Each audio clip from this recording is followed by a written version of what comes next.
لەگەڵ هاتنی وەرزی بەهار فستیڤاڵی زانستی و کەلتوری بەڕێوە دەچێت. ئێرە خوێندنگایەکی هەڵەبجەیە. خوێندکاران لەگەڵ گەڕانەوە بۆ کولتوری کۆنی کوردەواری و پۆشینی جلوبەرگی کوردی سەرقاڵی ئەنجامدانی چالاکین. قوتابی قوتابخانەی شەهید عەبدوڕەحمان حەزم کرد بەشداری بکەم لە پێشەنگاکەی قوتابخانەکەم کە بە بۆنەی ڕۆژی جیهانی جلی کوردیەوە پیرۆزبای خۆم ئاڕاستەی هەموو کوردستان و هەموو کورد و کوردستان هەموو کوردەکەم وەکو قوتابیەک حەزم کرد لەم پێشەنگایە بەشداری بکەم. بە پراکتیکردنی بابەتە تیۆری و زانستیەکان لەلایەن خوێندکارانەوە بەشێکی سەرەکی فستیڤاڵەکەن. ئەوان دەڵێن گەر هاوکاری بکرێن کاری باشتر ئەنجام دەدەن.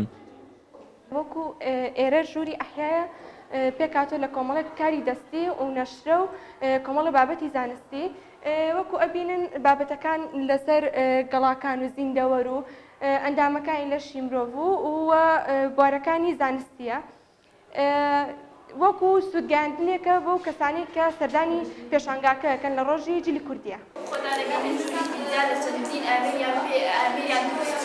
بە هاوکاری هیچ کەسێنە بەگەر هاوکاریمان کرێت زۆشتی تر دروستەکرین وەکو کارەبایان بەرهەمهێناوە پلانیان دروست کردووە گسکی کارەباییە وەکو بینین هەموو شتەکانی تیاری دروست کراوە هیچ هاوکاریەکمان نەکراوە بەڕاستیدا کەن هاوکاریمان کرد بۆی شتێکی جوانتر بەرهەمهێنین.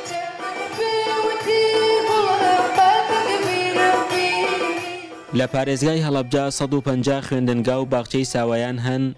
زیاتر لە 4000 مامۆستا ژەرکی وانەوتنەوە ئەنجام دەدەن. بەڕێوەبەری گشتی پەروەردەی هەڵەبجە دەڵێ دەمانەوێت کەلتور و زانست پێکەوە گرێ بدەین.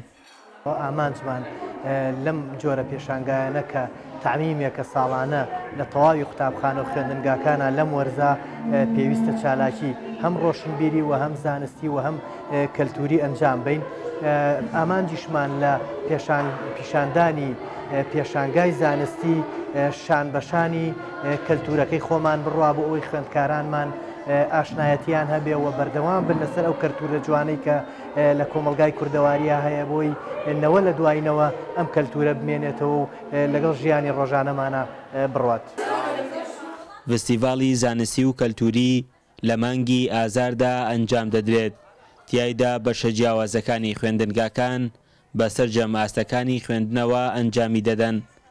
خوێندکار و مامۆستایانیش ئامادەکاریەکی زۆری بۆ دەکەن.